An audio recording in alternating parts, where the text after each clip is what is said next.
suis ravie de vous voir sur ma chaîne YouTube. Je m'appelle Elena Molena et j'aime beaucoup les parfums. Je pense que vous aussi, vous devez aimer les parfums si vous êtes maintenant, si vous regardez ma vidéo. Aujourd'hui, je voudrais vous parler d'un parfum légendaire de numéro 5 de chez Chanel. Vous le connaissez, je pense. Qui ne connaît pas le légendaire, le fameux numéro 5 de Chanel que je porte aujourd'hui? Il faut dire que je ne porte pas souvent le Chanel numéro 5, mais je dois absolument l'avoir dans ma collection de fragrances, de parfums. C'est une légende.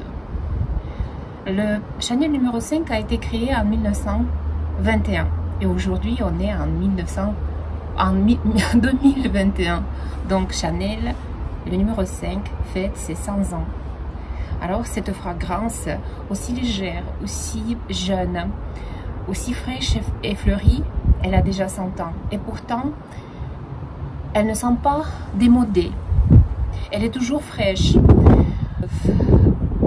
Cette fragrance a été créée suite à la rencontre de Gabriel Chanel et de Ernest Beau. Ernest Beau, c'est un parfumeur de la cour impériale russe.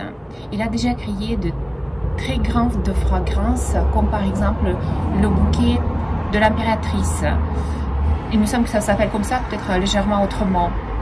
D'ailleurs, cette formule est devenue la formule de base dans les légendaires parfums soviétiques qui est Krasnaya Moskva ou Moscou rouge. Mais bon, ce parfum, si vous êtes français, vous ne le connaissez peut-être pas, mais il est vraiment très connu comme le numéro 5 en Russie.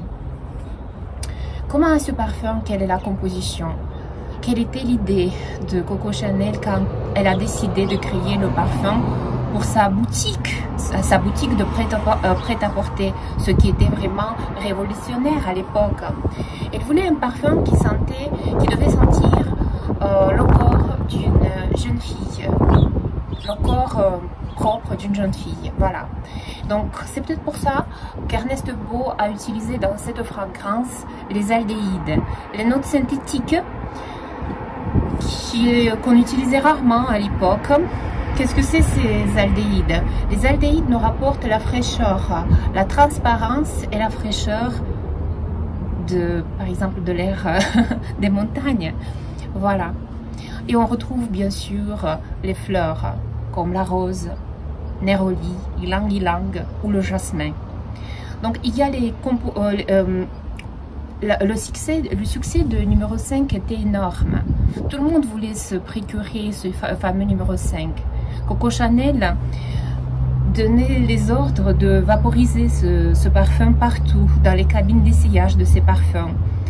À l'hôtel où elle habitait, le portier devait vaporiser l'escalier qui menait vers sa chambre. Il le vaporisait souvent dans sa chambre. Tout était imprégné de numéro 5, ce parfum mythique et légendaire. Il est devenu légende, il a traversé les siècles sans perdre son succès. Cette composition parfumée. Quand un parfum a un succès, on le décline souvent. Et les autres parfumeurs essayent de faire une autre composition qui a pour dans son nom le titre de telle ou telle fragrance. Tel est le cas de numéro 5.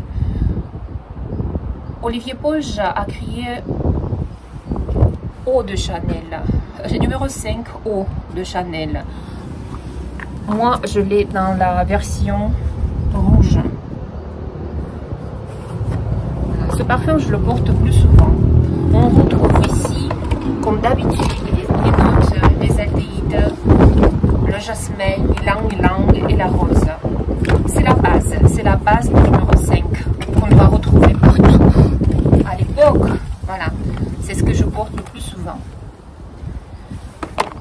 D'ailleurs, quand on parle de numéro 5, il faut parler bien sûr de flacon qui a été dessiné par Coco Chanel, qui n'était pas elle-même parfumeur ou née dans le monde de parfum, mais elle était créatrice. Donc c'est elle qui a dessiné le flacon qui nous ressemblent, les flacons, peut-être même des parfums masculins, et avec le bouchon qui a la forme comme ça, qui nous rappelle la forme de la place Vendôme. On ne change pas la forme de flacon, mais là, en l'occurrence, on a changé la couleur. Et ça, c'est très joli, je trouve, le rouge. On oublie souvent les noms des parfumeurs. Et c'est Ernest Beau, je vous le répète, qui a créé cette fragrance. Mais je pense que le Chanel numéro 5 ne pouvait pas être aussi connu si c'était que sa création, s'il n'y avait pas de Coco Chanel derrière, si c'était pas elle qui a dessiné le flacon pour ce parfum. C'est pour ça qu'on attribue le nom Chanel et pas Ernest Beau à ce parfum. Mais en fait, les deux, Ernest Beau et Chanel. Mais je pense qu'il y en a beaucoup qui ne connaissent malheureusement pas ce nom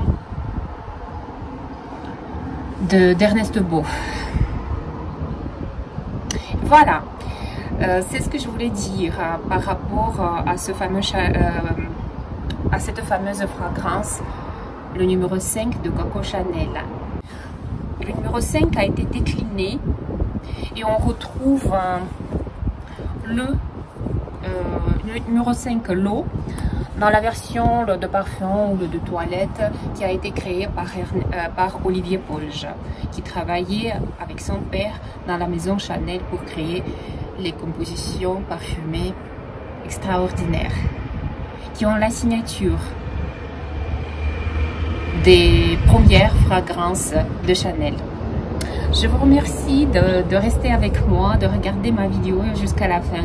Si vous avez aimé ma vidéo, malgré mon français martien, je vous demande de me le faire savoir. Mettez les pouces en l'air. Inscrivez-vous à ma chaîne si ça vous tente. Et moi, je vous dis à très bientôt. Ciao, ciao!